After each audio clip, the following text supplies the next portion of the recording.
Hello বন্ধু, তোমরা যদি গোয়াতে আসছো ঘুরতে, এখানে অবশ্যই আসবা ঘুরতে। মাপসা থেকে এখানে 20 টাকা ভাড়া নেবে। মাত্র বাসে করে বাইকে করে আসলেও বাইকে ভাড়া পাবা 500 টাকা থেকে 1000 টাকা অবধি ভাড়া পাবা। তোমরা গোয়াতে আসলে মাপসার শুনে কোকোনট্রি অবশ্যই আসবা ঘুরতে। যদি তোমরা চ্যানেলে নতুন হয়ে থাকো সাবস্ক্রাইব করবা আর কমেন্ট করবা।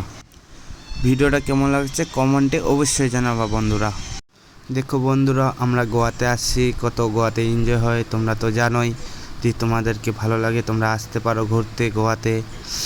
তো যদি চ্যানেলে নতুন হয়ে থাকো তো সাবস্ক্রাইব করবা, কমেন্ট করবা, আর ভিডিওটা ভালো লাগলে বেশি বেশি করে শেয়ার করবা বন্ধুরা। তোমাদেরকে মন চায় ঘুরতে তো চলে আসবা গোয়াতে।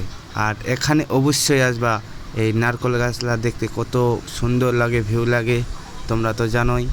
তো চলে আসবা ঘুরতে। তোমরা যদি এই জায়গাটা চিনো তো কমেন্টে অবশ্যই জানাবা। চ্যানেল নতুন হয়ে সাবস্ক্রাইব আর লাইক আর কমেন্ট অবশ্যই করবা বন্ধুরা, আর শেয়ার করবা।